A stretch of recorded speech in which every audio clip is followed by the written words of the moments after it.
में खोए खोए रहते थे, करते थे प्यार की बातें।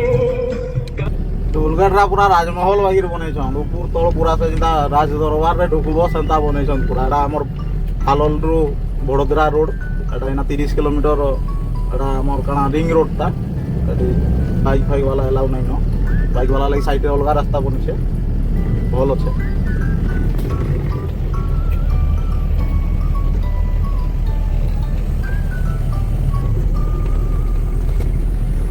वर्षा लगी फास्टैग काम नहीं करथला ସେଥିଲାଗି ବୋଲି ଟିକେ ଲେଟ୍ ହେଲା ନହେଲେ ଧଡ଼ାସିରି ଢୁକ ଧଡ଼ାସିରି ଗେଟ୍ ତୁଟଛି କିନ୍ତୁ ଫାଷ୍ଟଟ୍ୟାଗ୍ଟା ବର୍ଷା ପଡ଼ିଯାଇଛେ ତ ସେଥିଲାଗି କାମ ନାଇଁ କଲା ବାଇକ୍ ପର୍ ଚଲାବାକେ ପଇଲା ଏଇ କାମ କଲା। ଏଇଟା ଦେଖ ଭାଇମାନେ କେନ୍ତା ଗଛ ପୁରା ବଡ଼ ବଡ଼ ରିଙ୍ଗ ରୋଡ଼ରେ ଏଇଟା ସାଇଡ଼୍ରେ ରୋଡ଼ ଅଛେ ବାଇକ୍ ଫାଇକ୍ ଯିବା ଲାଗି ଟେମ୍ପୁ ଫେମ୍ପୁ ଯିବା ଲାଗି ହେଲେ ବି ବାଇକ୍ ବାଲା ଗୋଟେ ଗୋଟେ ନାଇଁ ମାନସନ୍ ସକାଳ ପୁଆ ଟାଇମ୍ଟା ସେଥିଲାଗି ବୋଲି ନାଇଁ ମାନସନ୍ ଗୋଟେ ଗୋଟେ ବାଇକ୍ ବାଲା ଏନ୍ତା ନି ଢୁକାଇ ଦେସନ୍ କିନ୍ତୁ ଏଠି ଢୁକାବାର ମନା ଏଠି 30 କିଲୋମିଟର ଯୋଡ଼େ ଟୋଲ୍ ଗେଟ୍ କାଟିକିରି ଆମେ ଯାଉଛୁ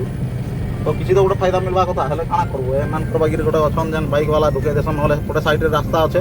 ସେ ରାସ୍ତାରେ ଭିଡ଼ ବି ନେଇ ରହିଛି ସେ ରାସ୍ତାରେ ନାଇଁ ଯାଇକିରି ଏଇ ମେନ୍ ରୋଡ଼୍କେ ଚଢ଼େଇ ଦେସନ୍ ପୁଲିସ୍ ବାଲା ଦେଖିଲେ ଫାଇନ୍ ପକାବେ ଫିର୍ ବି ଚଢ଼େଇ ଦେଉଛନ୍ କାଣା କରବା। ଆଉ ଏଇଟା ଦେଖ ବଡ଼ୋଦରାକେ ଆମର ଆଉ ରହିଲା 37 କିଲୋମିଟର 37 କିଲୋମିଟର ରହିଲା ଏନା ମାଡ଼ି ଦେବାଠୁ ଘିଚିକିରି ବଡ଼ୋଦରା ପାର କରିକିରି ଭାସଦ ପାର କର ଆମର ହଁ ଭାସଦ ପାର କରବା ଭାସଦ ପାର କଲା ପରେ ଯେମିତି ହେଲେ ଠିଆ ହେବା ବ୍ରସ୍ ଫ୍ରସ୍ କରବା ସକାଳୁ ଖାଲି ଝାଡ଼ା ଚପଡ଼ ଯାଇ ଗାଡ଼ି ଧରିକିରି ପଳେଇ ଆସିଛେ ବ୍ରସ୍ ଫ୍ରସ୍ କିଛି ନାଇଁ କରି ବୋଲେ କରବା। ଆଉ ଏଇଟା ଦେଖ ଭାଇମାନେ ଏଠି ଲିମ୍ ଗଛ କେନ୍ତା ଲଗେଇଛନ୍ ଏନ୍ତା ଆମର ଓଡ଼ିଶାରେ ବି ଲଗାତେ ହେଲେ ଭଲ ହେଇତା ଲେକିନ୍ ଆମର ଓଡ଼ିଶାରେ ନି ଲଗାସନ୍ ଲେକିନ୍ ଏଠି ଦେଖ ଆଜେ ବାଜେ ଫୁଲ ଗଛ ଲଗାବାର ଅପେକ୍ଷା ଲିମ୍ ଗଛ ଲଗାବାଟା ରାସ୍ତା ସାଇଡ଼୍ରେ ଭଲ ହେ ଲିମ୍ ଗଛରେ ଅକ୍ସିଜେନ୍ ଭଲ ଆସିଛି ଆଉ ଗଲା ଯେ ଆମର ମାନେ ମଶା ଦଇଁସା ବି ନାଇଁ ହେସନ୍ ରୋଗ ବାଗ ବି ନାଇଁ ସେଥିଲାଗି।